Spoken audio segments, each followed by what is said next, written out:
जय हिंद क्लास 3। तो exercise 4E को आगे बढ़ाते हैं। हमने क्वेश्चन नंबर 1 से 8 तक सॉल्व कर लिया है और आज हम लोग क्वेश्चन नंबर 9 से आगे की तरफ सॉल्व करेंगे। ठीक है, आगे बढ़ते हैं क्वेश्चन नंबर 9 से। तो ये चैप्टर हमारा मल्टीप्लिकेशन का चल रहा है। चलिए भाई क्वेश्चन नंबर 9 देखते हैं। There are 156 mangoes in a box. कह रहा है इन अ बॉक्स, एक बॉक्स में कितने मैंगोज हैं? 156 मैंगोज हैं। तो कह रहा है ये है तुम्हारा एक बॉक्स। इस बॉक्स में कितने हैं? इस बॉक्स में है 156 मैंगोज। इस बॉक्स में, वन बॉक्स में कितने हैं? 156 मैंगोज हैं वन बॉक्स में। पूछ रहा है how many mangoes are there in 36 boxes. तो कह रहा है कि अगर वन बॉक्स में 156 मैंगोज हैं तो बताइए इस तरीके का, अगर इस तरीके का जो बॉक्स है वो कितना है? ठीक है, कितना बॉक्स है? 36। तो 36 बॉक्सेस हैं तो कितने मैंगोज हो जाएंगे? वन बॉक्स में कितना है? 156। तो 36 बॉक्सेस में कितना मैंगोज हो जाएगा? कितना मैंगोज हो जाएगा? अगर वन बॉक्स में है 156 मैंगोज तो 36 बॉक्सेस में कितना मैंगोज हो जाएगा, आपको ये पता करना है। तो वन बॉक्स का दिया है, 36 बॉक्सेस का पूछ रहा है। क्या करेंगे? मल्टीप्लाई करेंगे। तो आइए सॉल्व करते हैं। सॉल्व करते हैं। चलिए, तो सबसे पहला स्टेटमेंट हम राइट करते हैं। There are 156 mangoes in a box. पहला स्टेटमेंट हो गया। फिर राइट करते हैं so total number of mangoes in कितना? 36 बॉक्सेस। तो 36 बॉक्सेस में कितना हो जाएगा? तो वन बॉक्स में है 156, 36 बॉक्सेस में कितना हो जाएगा? मल्टीप्लाई करेंगे, जो आएगा वो आपका आंसर हो जाएगा। तो आंसर में क्या है? Total number of mangoes. तो आंसर आएगा मैंगोज। आम का सीजन चल रहा है, आम खा ही रहे होगे, तो भाई पता कर लो कितना मैंगोज होगा। ठीक है, और आंसर जरूर बताना। ठीक है, आंसर जरूर बताना कितना आ रहा है भाई, भूलना मत। चलिए आगे बढ़ते हैं। क्वेश्चन नंबर 9 हो गया। अब क्वेश्चन नंबर 10 की तरफ बढ़ते हैं। ठीक है, क्वेश्चन नंबर 10 क्या कह रहा है? देखा जाए भाई। What is the product of the least number of 4 digit and the greatest number of 3 digit. अच्छा भाई, सिंपल है। चलिए देखते हैं। कह रहा है व्हाट इज द प्रोडक्ट मतलब जाने ना, प्रोडक्ट मतलब मल्टीप्लाई करना होता है। ठीक है, मल्टीप्लाई। ठीक, तो पहला लाइन लिखते हैं हम, लीस्ट नंबर ऑफ 4 डिजिट। पहले तो हम लिखेंगे least number of 4 digit. 4 digit का जो लीस्ट नंबर है वो कितना होता है? लीस्ट मतलब समझ ना, छोटा। 4 डिजिट का सबसे छोटा नंबर क्या होता है भाई? 4 डिजिट का स्मॉलेस्ट नंबर होता है 1000। 4 डिजिट का स्मॉलेस्ट नंबर। इसके बाद हम लिखेंगे ग्रेटेस्ट नंबर ऑफ 3 डिजिट। क्या लिखेंगे? Greatest number of 3 digit. 3 digit का ग्रेटेस्ट नंबर क्या है? 3 डिजिट का 999। ये है 3 डिजिट का ग्रेटेस्ट नंबर। अब पूछ रहा है व्हाट इज द प्रोडक्ट क्या है? तो हम लिखेंगे सो द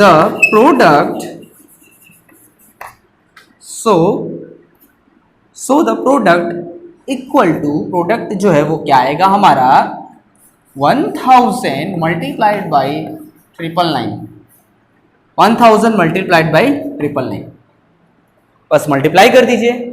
अब देखिए ध्यान से, कितना जीरो है? 1 2 3 जीरो है।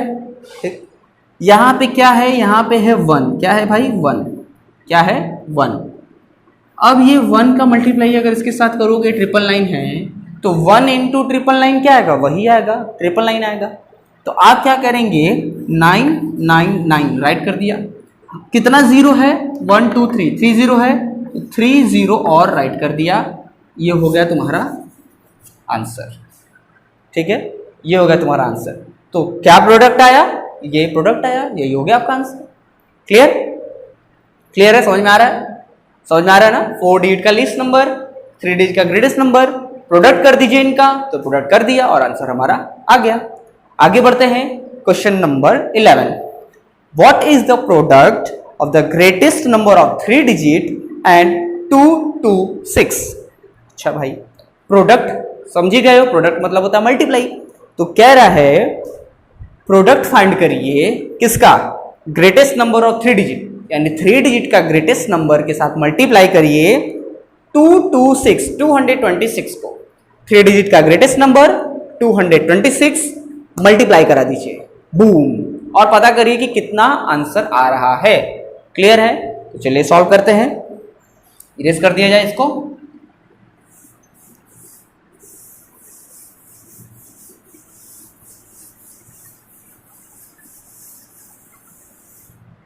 देखिए 11 नंबर राइट करते हैं हम लोग। The greatest number of 3 digit, the greatest number of 3 digits. 3 digit का ग्रेटेस्ट नंबर क्या होता है? बताओ बताओ।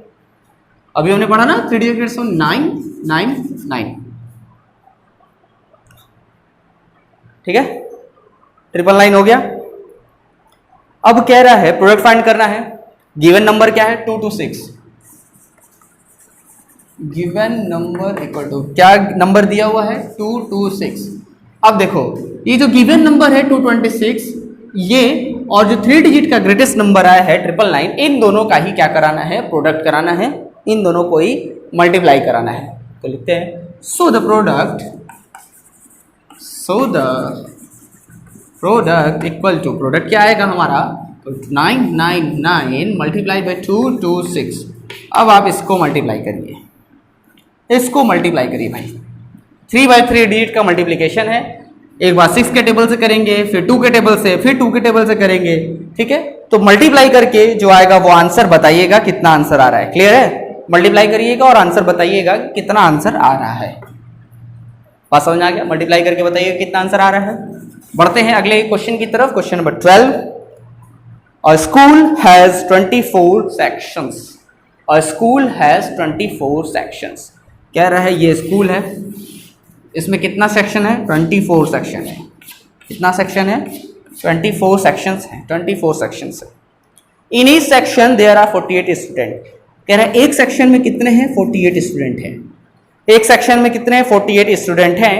Find the total number of students in that school. तो उस पूरे स्कूल में टोटल कितने बच्चे हैं? तो देखो कितने सेक्शंस हैं तुम्हारे पास? 24 सेक्शंस है। कितने सेक्शंस हैं? 24 सेक्शंस हैं। और वन सेक्शन में, एक सेक्शन में कितना है? 48 स्टूडेंट। तो अगर इसमें 48 स्टूडेंट है तो सब में 48 48 48 48 48 48 48 सब में 48 स्टूडेंट होगा।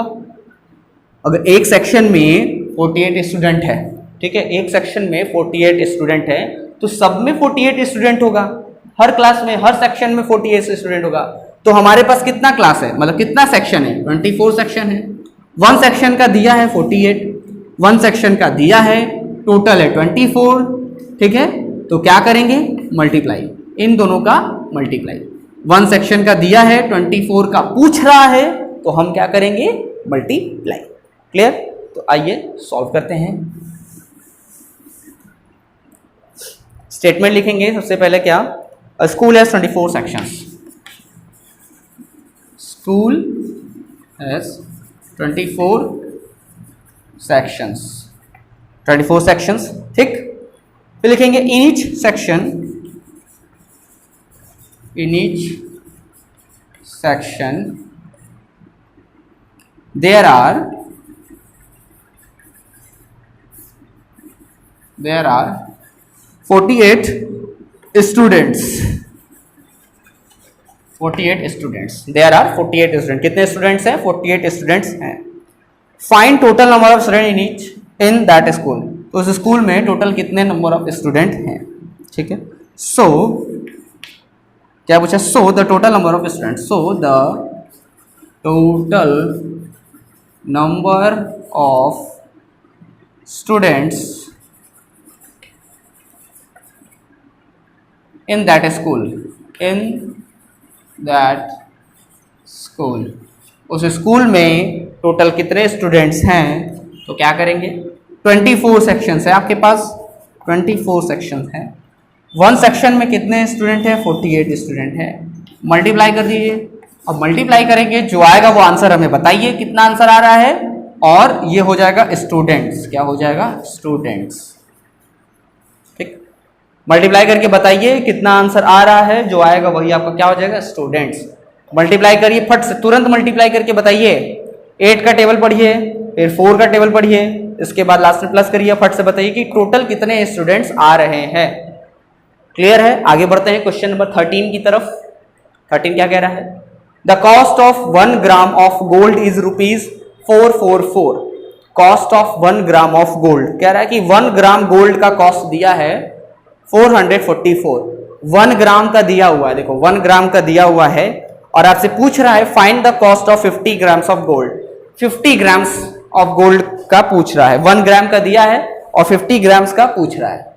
1 ग्राम का दिया है, 50 ग्राम्स का पूछ रहा है, क्या करोगे, मल्टीप्लाई, 1 ग्राम का दिया है और 50 ग्राम्स का पूछ रहा है, ठीक। तो चलिए आइए देखते हैं कैसे सॉल्व करना है। ये हो गया भाई, ओके, इंक्रीज करते हैं।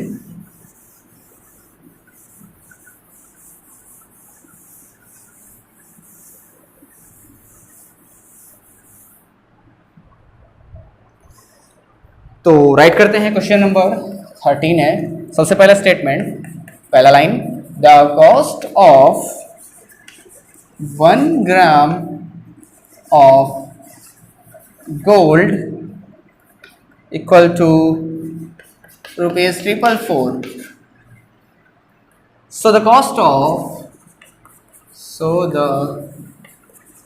Of 50 grams of gold equal to 1 gram का दिया है, 50 ग्राम्स का पूछ रहा है, तो मल्टीप्लाई करना है आपको, 50 से मल्टीप्लाई कर दीजिए, जो आएगा वो आपका रुपीस में आंसर होगा, क्योंकि पूछ रहा है कितना पैसा होगा, कितना मनी होगा, कितना मनी होगा इस 50 ग्राम गोल्ड का।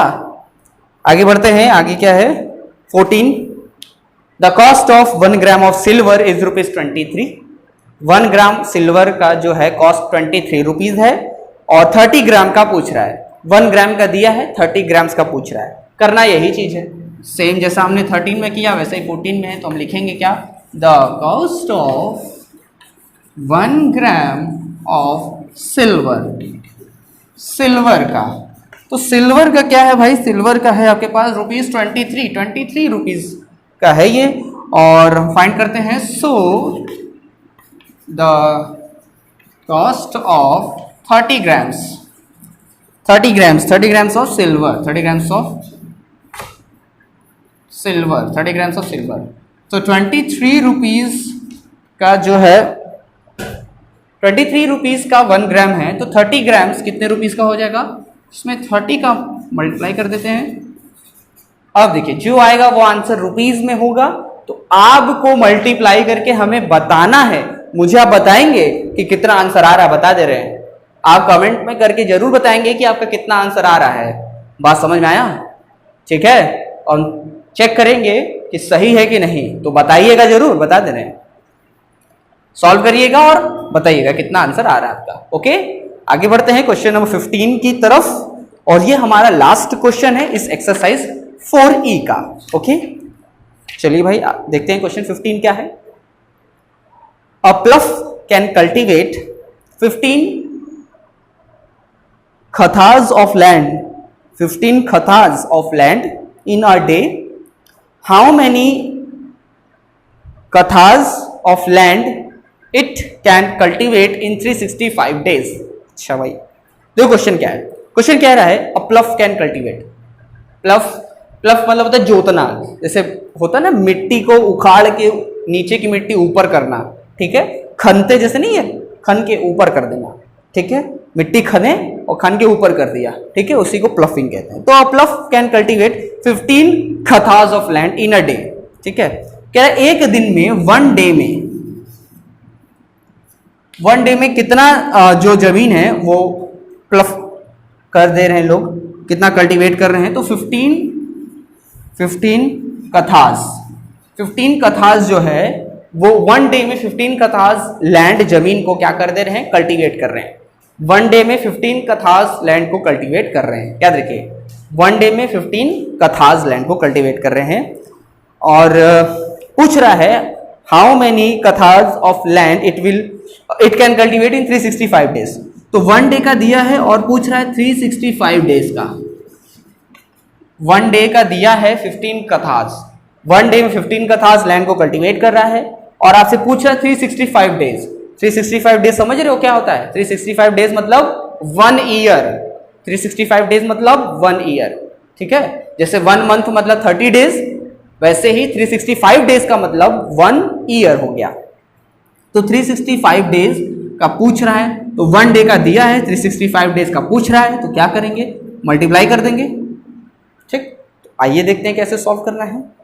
चलिए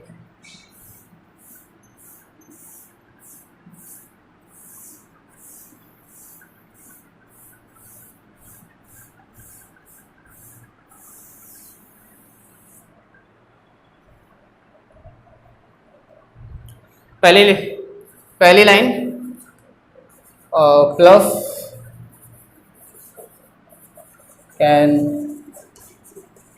cultivate 15 kathas of land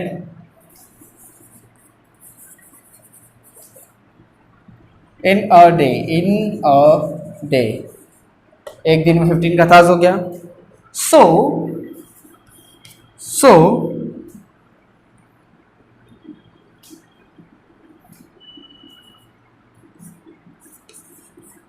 total land it can cultivate in 365 days, ठीक है। 365 डेज में कितना होगा, तो 365 मल्टीप्लाइड बाय 15 और मल्टीप्लाई करेंगे तो आपको पता चलेगा कितना, हाउ मेनी कथाज, कितना कथाज लैंड कल्टीवेट होगा। तो मल्टीप्लाई करेंगे, जो आएगा वो आंसर आएगा कथाज में। आंसर किस में आएगा, कथाज में। कितना कथाज लैंड जो है, जमीन जो है वो कल्टीवेट हो गया, कल्टीवेट किया गया 365 डेज में। तो आंसर जरूर बताइएगा आपका कितना आ रहा है, मल्टीप्लाई करिएगा। आप डायरेक्ट 15 से मल्टीप्लाई कर देना, 15 के टेबल से डायरेक्ट मल्टीप्लाई कर देना। डायरेक्ट मल्टीप्लाई बताया ना, 15 के टेबल से डायरेक्ट मल्टीप्लाई कर देना, ठीक है। जो आएगा वो आंसर हो जाएगा। तो आंसर हमें बताना कितना आ रहा है, ठीक है। तो ये एक्सरसाइज 4E कंप्लीट होता है आपका, और आपको पूरा अच्छे से पूरा वीडियो देखना है, पूरा समझ लेना है, ठीक है। और सॉल्व करके मुझे आंसर बताना है कितना आ रहा है। ओके, मिलते हैं नेक्स्ट क्लास में नेक्स्ट एक्सरसाइज के साथ। ओके, जय हिंद।